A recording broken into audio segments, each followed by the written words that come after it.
बिस्मिल्लाहिर्रहमानिर्रहीम। अस्सलाम वालेकुम। क्या हाल है बच्चों, कैसे हैं आप सब? उम्मीद है सब ठीक होंगे। ओके बच्चों, आज हमारा टॉपिक है बहुत ही इंपॉर्टेंट टॉपिक। ये एंट्री टेस्ट के पॉइंट ऑफ व्यू से बहुत इंपॉर्टेंट है, एज वेल एज शॉर्ट और लॉन्ग के लिए भी ये बहुत इंपॉर्टेंट टॉपिक है। Asterisk behaviour of phenol. आज डे भी फ्राइडे है तो टाइम भी मुख्तसर सा है, तो इस हिसाब से हम इस टॉपिक को चूज़ किया है और इसको आज वाइंड अप करेंगे। इसमें बहुत सारी आपकी बुक में छोटा सा टॉपिक लिखा हुआ है, कोई ज़्यादा नहीं लिखा हुआ, लेकिन इस टॉपिक के अंदर बहुत सारे पॉइंट्स उसने डिस्कस कर दिए हैं। अगर इसको जनरली पढ़ा जाए तो वो चीज़ें क्लियर नहीं हो सकती। मैंने इसको पॉइंट्स बना के लिखे हैं कुछ ऑलरेडी, ताकि टाइम शॉर्ट है, इसको ऑलरेडी पहले डिस्कस कर लें, फिर आराम से नेक्स्ट टॉपिक्स की तरफ चलते हैं। मैं कुछ एडिशनल चीज़ें जो है ना आपको वो भी बताऊँगा, लेकिन कुछ पार्ट ऑफ सिलेबस नहीं भी होंगी, लेकिन वो इसके अंदर वो टर्मिनोलॉजीज़ वो उन्होंने ऑलरेडी ऐसी लिखी हुई हैं, लेकिन उनको वहाँ से एक्सप्लेन करने के लिए हमें प्रॉपर टाइम चाहिए। फिनोल, हमें पता है कि फिनोल जो है एक अल्कोहलिक क्लास है, OH ग्रुप जिसमें होता है। जनरली हमें इसका फार्मूला पता है। इसका फार्मूला क्या होता है कि बेंजीन रिंग के ऊपर OH ग्रुप लगा हुआ है। यहाँ पे इसके कुछ करेक्टरिस्टिक्स हैं जिसकी वजह से ये एसिडिक करेक्टर शो करता है। तो एसिड क्या होता है उसके बारे में डिस्कशन करेंगे, बहुत सारी चीज़ें हैं, ठीक है। हमने कहा एसिडिक करेक्टर शो कर रहा है।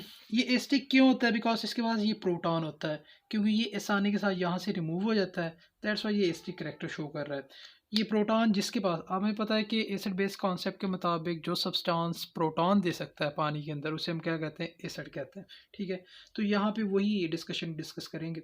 यहाँ पे पहला पॉइंट है phenol is a more acidic than alcohol. Alcohol से फिनोल ज़्यादा एसिडिक है। इसकी एक रीज़न भी है, प्रॉपरली हम डिस्कस करेंगे पॉइंट के अंदर। अभी फिलहाल इसको पॉइंट्स को अंडरस्टैंड करें। दूसरा पॉइंट है but less acidic then carboxylic acid. Carboxylic acid सबसे ज़्यादा एसिडिक है, उसके बाद दूसरे नंबर पे आने वाला जो है एसिड है वो फिनोल है। इसका ऑर्डर हम लिखें, कार्बोक्सिलिक एसिड सबसे ज़्यादा एसिडिक है, फिर उसके बाद फिनोल, फिर वाटर, फिर अल्कोहल। यानी लेस रिएक्टिव, जो लेस एसिडिक in नेचर है वो अल्कोहल है, मोर एसिडिक in नेचर जो है कार्बोक्सिलिक एसिड है। ओके, फिनोल जो है वो वीक एसिड है। हम कहें ना कोई स्ट्रॉन्ग एसिड है, नहीं, इतना स्ट्रॉन्ग एसिड नहीं होता। वैसे भी ऑर्गेनिक एसिड वैसे भी वीक ही कंसीडर होते हैं, स्ट्रॉन्ग नहीं कंसीडर होते, ठीक है। They are consider as weak acids. But weak में भी सबसे वीक एसिड जो है ना, सबसे वीक एसिड जो है वो अल्कोहल है। फिर फिनोल जो है उसकी बनिस्बत ठीक है, कार्बोक्सिलिक एसिड के बाद आता है। Okay, phenol is a weak acid. इसकी डिसोसिएशन कांस्टेंट कितनी है? 1.3 मल्टीप्लाई 10 की पावर -10। ये आप वैल्यू आप लोगों ने याद रखनी है फॉर MCQs के लिए। MCQs में पूछ भी सकते हैं इसकी डिसोसिएशन कांस्टेंट क्या है, ठीक है। ये एंट्री टेस्ट वगैरह में भी अक्सर आ जाती है। डिसोसिएशन कांस्टेंट क्या होती है कि आयनाइज होने की जो एबिलिटी है पानी के अंदर, जो इजीली प्रोटॉन दे दे, वो कितनी, जिसकी डिसोसिएशन वैल्यू ज़्यादा होगी वो मोर एसिडिक होगा। देखिए ये वैल्यू इसकी बहुत कम है, बहुत ही कम है, जो एज़ कम्पेयर टू दूसरे सब्सटेंस की ये बहुत वीक एसिड है। तो इसलिए ये कोई इतना स्ट्रॉन्ग एसिड नहीं, बहुत वीक एसिड है, ठीक है। It has no effect on litmus paper. Litmus paper के ऊपर कोई इफेक्ट नहीं होता। लेटमस पेपर क्या होता है? देखें वो पेपर होता है ना, अगर आप एसिड के अंदर डिप करेंगे, वो अगर टर्न ब्लू को रेड कर दे तो एसिड है, अगर रेड को ब्लू कर दे तो वो बेस है, वो लेटमस पेपर इंडिकेटर है। लेकिन अगर आप फिनोल एक बीकर के अंदर लें और उसमें लेटमस पेपर ले लें, तो लेटमस पेपर के ऊपर वो कोई कलर शो नहीं करेगा, ना वो रेड होगा ना ब्लू होगा। तो उस हिसाब से वो उसके ऊपर ये कोई इफेक्ट शो नहीं कर रहा होता, ठीक है। ओके बच्चों, मजीद अब पॉइंट डिस्कस करने लगे। ये पॉइंट्स आपकी बुक में लिखे हुए लेकिन छोड़ दिए, लेकिन इसको समझने के लिए ना प्रॉपरली हमें रिएक्शंस करने की ज़रूरत पड़ेगी, तो इसीलिए मैं ज़रा आप लोगों के साथ इसको डिस्कस कर लेता हूँ, ठीक है। ये आप कोशिश कीजिए इस लेक्चर को ऐसे ही नोट कर लीजिएगा, तो आपके पॉइंट ताकि सारे आप लोगों के क्लियर हो जाए। ओके बच्चों, नेक्स्ट एक पॉइंट इसमें लिखा हुआ है, ठीक है। इसकी डिसोसिएशन के बाद जो पॉइंट है, पॉइंट नंबर 7, वो पॉइंट लिखा हुआ है it does not evolve the carbon dioxide gas. ये आपकी बुक की पहली लाइन में लिखा हुआ है कि phenol does not evolve, phenol does not evolve carbon dioxide when, ये क्या करेगा जब रिएक्ट करेगा, रिएक्ट विथ, किसके साथ रिएक्ट करेगा? कार्बोनेट के साथ, कोई भी कार्बोनेट के साथ जब ये रिएक्ट करेगा तो कार्बन डाइऑक्साइड गैस इवॉल्व नहीं करता। एसिडिक जितने भी एसिड होते हैं उनकी नेचर होती है, उनकी नेचर क्या होती है कि वो जब भी कार्बोनेट या बाइकार्बोनेट के साथ रिएक्ट करते हैं तो क्या करते हैं, वो रिलीज कर देते हैं कार्बन डाइऑक्साइड गैस रिलीज करते हैं। मिसाल के तौर पे मैं आपके सामने सिंपल एग्जांपल लिखता हूँ। लाइक ये देखें, HCl एक एसिड है, जब इसका रिएक्शन आप किसके साथ करवाते हैं, सोडियम कार्बोनेट के साथ करवाते हैं, इसको डबल कर लें, ठीक है, तो क्या होता है रिजल्टेंट फॉर्मेशन में ये क्या हो जाता है, इसके साथ 2NaCl plus CO2 plus H2, ये एक एसिड है, इसके साथ रिएक्शन किया तो इसने रिमूव कर दिया। इसी तरह क्या है कि जब एक एसिड कार्बोनेट और बाइकार्बोनेट के साथ रिएक्शन करेगा तो रिजल्टेंट क्या रिलीज करता है, कार्बन डाइऑक्साइड गैस रिलीज होती है। अगर इसी तरह फिनोल का जब हम रिएक्शन करवाते हैं, फिनोल भी क्योंकि एसिडिक नेचर है, उसको भी ये नेचर शो करनी चाहिए थी। ये रिएक्शन बेटा आपकी बुक में नहीं लिखी, जैसे ये पॉइंट समझाने के लिए मैं आप लोगों को ये रिएक्शन लिख रहा हूँ, अदरवाइज ये बुक पे नहीं लिखी। बुक में ये लाइन लिखी हुई है, इसको समझाने के लिए मुझे ये रिएक्शन समझाने पड़ रहे हैं, ठीक है। सोडियम कार्बोनेट के साथ जब ये रिएक्शन करेगा तो कोई रिएक्शन, नो रिएक्शन शो ही नहीं करता, तो इसीलिए तो phenol is a weak acidic in nature. जबकि दूसरे एसिड रिएक्ट करके इवॉल्व करते हैं कार्बन डाइऑक्साइड, चाहे एसिड आप सल्फ्यूरिक एसिड का रिएक्शन करवा लें, नाइट्रिक का करवा लें, हाइड्रोक्लोरिक, तो वो कार्बन डाइऑक्साइड रिलीज करेगा। जबकि फिनोल ये रिएक्शन शो नहीं करता, कार्बन डाइऑक्साइड या कार्बन। इस पॉइंट को समझाने के लिए प्रॉपरली रिएक्शन की जरूरत थी, इसीलिए मैंने रिएक्शन समझाया, अगर अदरवाइज ये आपको पॉइंट समझ में नहीं था आ रहा। ओके बच्चों, नेक्स्ट जो पॉइंट है उसमें ये पॉइंट है कि फिनोल जो है, ठीक है, फिनोल जो है ना इजीली वाटर के अंदर solve, phenol partially soluble in water, phenol partially soluble in water. क्यों पार्शियली सॉल्युबल है भाई, क्या रीजन है इसकी? इसकी एक ही रीजन है, due to the hydrogen bonding. यहाँ पे हाइड्रोक्सिल ग्रुप जो है इसकी वजह से यहाँ पे हाइड्रोजन बॉन्डिंग वाटर के साथ हो जाती है, पार्शियली, कुछ ज़्यादा नहीं, स्लाइटली सॉल्युबल है, पार्शियली सॉल्युबल है, पानी में हल हो जाता है, ठीक है, due to the hydrogen bonding, that's why ये पानी के अंदर सॉल्युबल है, अदरवाइज ये पानी के अंदर सॉल्युबल नहीं, ठीक है। तो पानी के अंदर आप इसे क्या कर सकते हैं, सॉल्युबल कर सकते हैं। ओके, दूसरा पॉइंट, एक पॉइंट और है, हाँ बेटा इसको पॉइंट नंबर से लगाते जाइए, मेरे पास पॉइंट नहीं, ठीक है। ओके बच्चों, नेक्स्ट है, कहता है कि ये भी पहली लाइन में ही आपकी बुक के अकॉर्डिंग ये पॉइंट लिखा हुआ था, उसमें ये डिस्कशन की हुई थी कि जो है ना phenol is readily dissolve in alkali. एक नेक्स्ट पॉइंट है, point number 9, phenol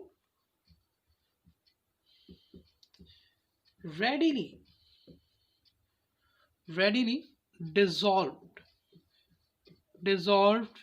in alkalis, alkali mean basis के साथ, कि बेस के साथ ये जल्दी सॉल्युबल हो जाता है, बेस के साथ। ये पॉइंट आपको समझ नहीं यार, अब इस पॉइंट का मतलब क्या है कि phenol readily dissolve in alkalis. Alkali का मतलब है कि जब इसका रिएक्शन बेस के साथ करवाएं और वो बेस बन जाती है तो वो जल्दी सॉल्युबल हो जाती है वाटर के अंदर। वो किस तरह, ये रिएक्शन आपकी बुक में नहीं है, जस्ट समझाने के लिए बेटा ये लिख रहा हूँ, एडिशनल पॉइंट ऑफ व्यू। ये फिनोल है, इसका रिएक्शन आपने किसके साथ करवा दिया, किसी बेस के साथ करवा दिया। फिनोल का रिएक्शन आपने किसी बेस के साथ, कोई भी बेस ले लें आप लोग, सोडियम हाइड्रोक्साइड ले लें, ठीक है, ये एसिड है, ये बेस है। आपको पता है जब भी एसिड बेस का रिएक्शन करवाएं तो क्या बनता है, सॉल्ट प्लस वाटर निकलता है, इसका हाइड्रोक्सिल लाइट पार्शियल, इसके ऊपर पॉजिटिव साइन, इसके ऊपर ये क्या करेगा, इसको यहाँ से रिमूव कर देगा और रिजल्टेंट क्या बनेगा, फिनोक्साइड बन जाएगा प्लस H2, ये सॉल्ट है, ठीक है, ये वाटर है। जब भी एसिड बेस का रिएक्शन करें तो क्या बनता है, सॉल्ट। सॉल्ट ज्यादा सॉल्युबल होता है वाटर के अंदर एज कंपेयर टू उसके कोई भी एसिड है बेस, ठीक है, सॉल्ट के ऊपर ऑलरेडी क्योंकि आयंस बने होते हैं पॉजिटिव नेगेटिव इजीली। इस लाइन का मतलब ये है कि phenol readily dissolve in alkali, because इसकी क्या है कि ये बेस बनाते हैं कि सॉल्ट बनाएंगे और सॉल्ट पानी के अंदर ज़्यादा इजीली ये मोर सॉलेबल होते हैं देन एसिड एंड बेस के। इसीलिए जो है ना phenol readily dissolve in alkalies because give up salts, that's why they are easily soluble in water. ये पॉइंट, इस पॉइंट का मतलब ये था जो आपकी बुक में डिस्कस नहीं था, बस पॉइंट उन्होंने टच किया हुआ है, आगे उन्होंने कोई इसकी जस्टिफिकेशन नहीं थी दी, इसीलिए मैंने ये पॉइंट आप लोगों के साथ डिस्कस कर दिया। ओके बच्चों, अब आते हैं ज़रा ये जो जनरल पॉइंट्स थे जो इसके अंदर लिखे हुए थे मैंने डिस्कस कर दिए। अब एसिडिक नेचर की तरफ आते हैं। अब एसिडिक नेचर की डिस्कस करते हैं कि फिनोल एसिडिक इन नेचर क्यों है और अल्कोहल वीक इन नेचर क्यों है, अल्कोहल वीक एसिडिक क्यों है।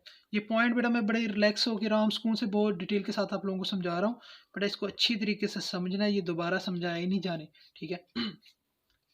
ओके, फिनोल को जब वाटर के अंदर, अभी एक पॉइंट मजीद रहता है, फिनोल वाटर में जब आप इसको हल करते हैं, वाटर में जब इसको सॉल्युबल करते हैं, देन इसकी पीएच जो है राउंड अबाउट उस सोल्यूशन की 5 या 6 पीएच होती है, वीक एसिड होता है। ये देखें, इसको वाटर के अंदर फिनोल है, ये वाटर है, इसमें आप फिनोल ऐड कर दें, जब ये हल हो जाएगा तो इस पानी की पीएच क्या हो जाएगी, या तो 5 होगी या 6 होगी, और 7 पे न्यूट्रल पॉइंट होता है। हमें पता है जितनी इसकी पीएच बढ़े इट्स मीन वीक एसिड की रेंज है, ठीक है। अगर इसकी वैल्यू 1 2 3 4 होती है ना तो ये मोस्ट स्ट्रॉन्ग एसिड होते हैं, ठीक है। क्योंकि 5 और 6 बहुत जो है ना डिल्यूट किस्म के, जो ना वीक एसिड किस्म के जो एसिड होते हैं उनको कंसीडर किया जाता है, ठीक है। एक पॉइंट था जो रह गया था, मुझे याद आया तो मैंने आप लोगों को करवा दी। Okay, why phenol is acidic nature, ठीक है। एसिडिक नेचर, एसिड क्या होता है, एसिड की 2 रीजन है acidic nature. Acidic nature of phenol, phenol क्यों एसिडिक है भाई, ये क्यों एसिड बनने में लगा हुआ है कि मैंने एसिड बनना है, एसिड बनना है, क्या वजह है इसको एसिड बनने की। कहता है एसिड की 2 ही वजह होती हैं। According to Lowry Brown's concept, आपको पता है जो सब्सटेंस पानी में प्रोटॉन देता है वो एसिड होता है, ठीक है। कहता है इसकी 2 ही रीजन है। The strength of acid depend, the strength of acid depend करता है, डिपेंड करता है किसके ऊपर, ईज ऑफ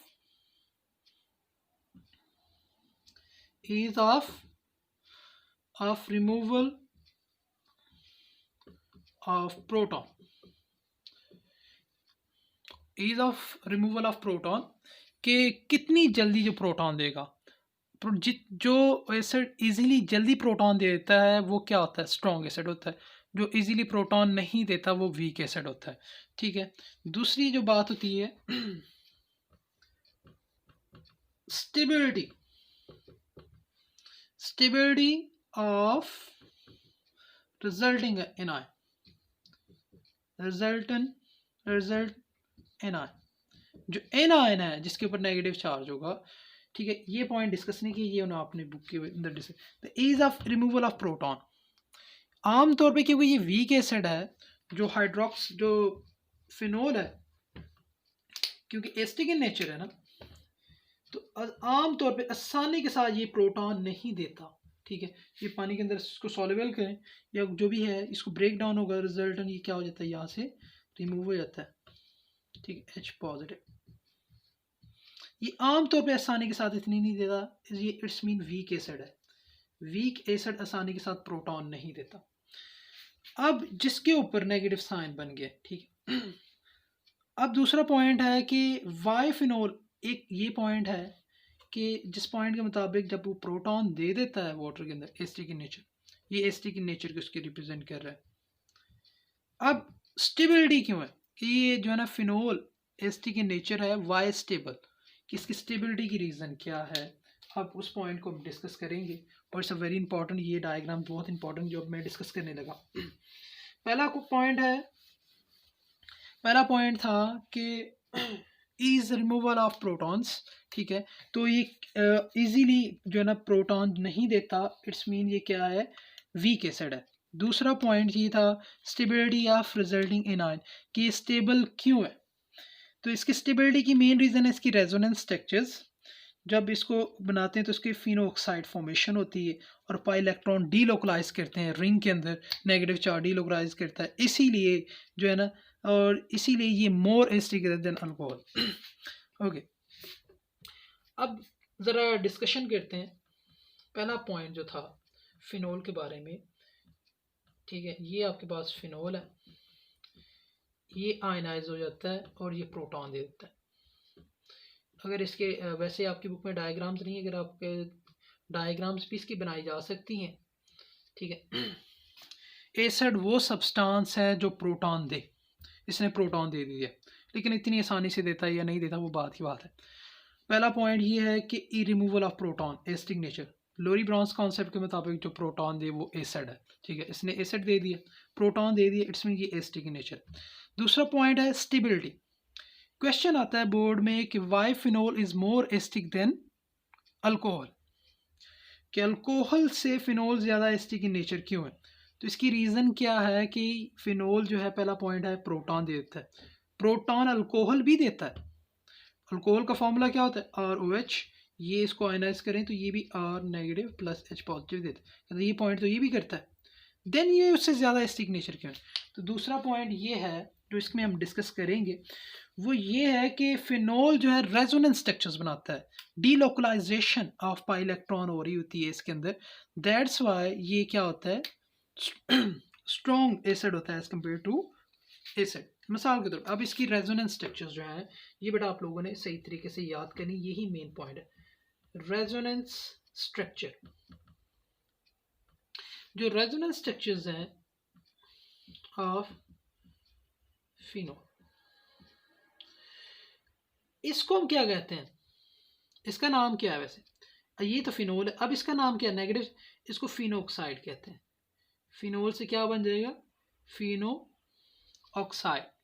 अब इसका नाम क्या हो जाएगा, फिनोल से फिनोऑक्साइड हो जाएगा, क्योंकि ऑक्साइड ऑक्सीजन ऊपर है ना, ये फिनोऑक्साइड हो जाएगी, फिनोल से फिनोऑक्साइड हो गया, ठीक है। तो इसकी रेजोनेंस स्ट्रक्चर ऑफ बेंजीन को डिस्कस करने लगे। कहता है कि फिनोऑक्साइड की जो स्टेबिलिटी है उसी वजह से इसकी जो ना ये मोर एसिडिक इन नेचर है।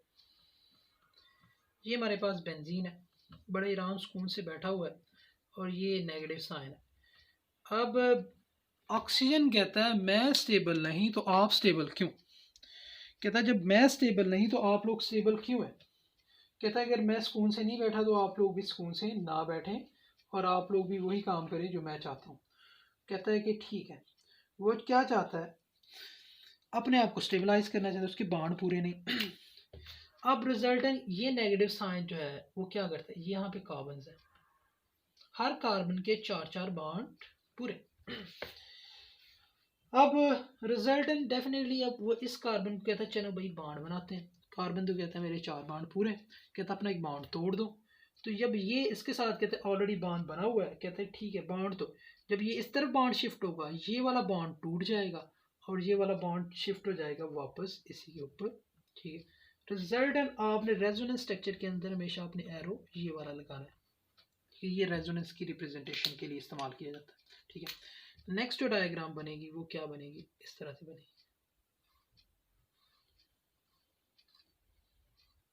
ऑक्सीजन ने क्या बना लिया, डबल बॉन्ड बना लिया। अब यहाँ पे क्या आ गया, नेगेटिव साइन। अब डबल बॉन्ड कहाँ पे रह गए, एक डबल बॉन्ड यहाँ पे और एक यहाँ पे, ठीक है। अब ये डीलोकलाइज होगा, ये डबल बॉन्ड यही रुकेगा नहीं। अब ये क्या कहता है, इस वाले कार्बन को कहता है भाई चलो भाई आप मेरे साथ बाण बनाए, कहता है मेरे बाण पूरे। रिजल्टेंट क्या होगा, ये वाला जो नेगेटिव साइन है ये इस तरफ इस कार्बन के साथ, और ये कार्बन अपना इलेक्ट्रॉन इसको दे देगा।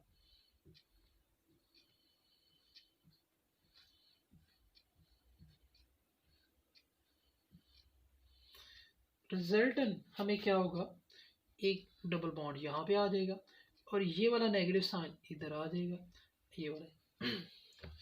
अब ये वाला कहता है नेगेटिव साइन, मैं इधर इसको क्यों रखूं, ये इसको उठा के इधर अटैक करता है और ये वाला इधर आ जाता है, ठीक है, मूव कर रहा है ना, नेगेटिव साइन मूव करता जा रहा है, मूव कर रहा है, एक जगह पे रुक नहीं रहा, कंटिन्यूसली वो मूव कर रहा है। एक डबल बॉन्ड यहाँ पे था, अब एक डबल बॉन्ड किस पोजीशन पे आ गया, इस पोजीशन पे आ गए, नेगेटिव साइन इधर आ गए, ठीक है। अब क्या होगा, एक और रेजोनेंस स्ट्रक्चर है, वैसे ये आपकी बुक में वैसे बहुत कम बनाते हैं, बना रहे, स्पेस कम है बेटा, ये एरो का निशान मैंने इस तरफ नीचे की तरफ लगा दिए, ठीक है, इधर लिख रहा हूँ, लेकिन आपने बुक में इस तरफ ही बनाना है, ठीक है। अब ये वाला नेगेटिव साइन, ये वाला कार्बन कहता है इस वाले कार्बन से कहता है चलो भी बॉन्ड, कहता है पूरा ऑक्सीजन के साथ बना हुआ, कहता है चलो कोई मसला नहीं, आप उसके साथ बॉन्ड तोड़ लें, कौन सा आपका ना परमानेंटली बॉन्ड है उसके साथ, ये इसके ऊपर अटैक करता है, ये वाला बॉन्ड इसको वापस दे दे, भाई चलो अपना बॉन्ड पकड़ो निकलो यहाँ से, रिजल्टेंट फिर क्या होता है, अगेन जो इसके डीलोकलाइजेशन के बाद ये अगेन इस पे आ जाएगा और ऑक्सीजन के ऊपर नेगेटिव साइन आ जाएगा, ठीक है। ये इस तरह इसकी क्या हो रही है, डीलोकलाइजेशन, ये डीलोकलाइजेशन या पाई डीलोकलाइजेशन, लोकलाइजेशन के नतीजे में ये क्या होता है, मोर स्टेबल होता है, मोर स्टेबल है, कौन स्टेबल है, एनायन। हमने पॉइंट कहा था कि जो इजीली प्रोटॉन दे वो क्या है, एसिड है, प्रोटॉन तो दे देता है, अल्कोहल भी प्रोटॉन देता है, दूसरा पॉइंट ये मोर एसिडिक नेचर। फिर दूसरा पॉइंट ये था कि स्टेबिलिटी ऑफ एनायन, तो स्टेबिलिटी जो है इसकी ज़्यादा है, वो किस तरह है, बिकॉज में डीलोकलाइजेशन होती है। अब बोर्ड में क्वेश्चन आता है why alcohol is why phenol is a more acidic than alcohol. अब इस क्वेश्चन का आंसर क्या है, why phenol is more acidic than alcohol, alcohol से क्यों भाई ये ज़्यादा एसिडिक है, कहता है कि अल्कोहल दोनों ही प्रोटॉन देते हैं, हालांकि